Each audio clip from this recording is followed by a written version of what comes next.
ইসলাম যে কত সুন্দর। আমাদের প্রিয় নবী সাল্লাল্লাহু আলাইহি সাল্লাম মসজিদে নববীতে ইতিকাফরত অবস্থায় এক সাহাবী একটু জোরে জোরে কোরআন তেলাওয়াত করছে। এতক্ষণ তো গানের কথা বললাম, জোরে জোরে কোরআন তেলাওয়াত করছে এবং তার জোরে জোরে কোরআন তেলাওয়াতের কারণে স্বাভাবিকভাবে আশেপাশে অনেকের ধ্যানমগ্নতা ডিস্টার্ব হচ্ছে, কেউ জিকির আজকার, কেউ নামাজ পড়ছেন। নবী আকরাম সাল্লাল্লাহু আলাইহি সাল্লাম তাকে বললেন, দেখো তুমি যাকে শোনাতে চাচ্ছ এই তিলাওয়াত, তিনি কোনো বধির নন, তিনি আলিমুম বিযাতিস সুদূর, তিনি সবকিছু শুনতে পান, মনের জল্পনাও যিনি জানেন, তাকে শোনাবার জন্য তুমি এত জোর করে পড়ার দরকার নাই।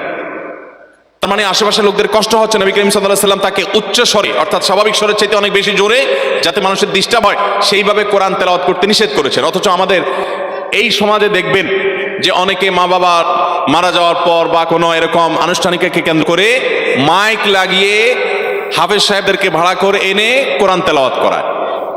আছে না নাই বলেন? এই কোরআন তেলাওয়াত করানোর কারণে সওয়াব তো হবেই না, বরং গুনাহ হবে। এর মানে এই ব্যাপারে কোনো সন্দেহ করার কোনো সুযোগ নাই।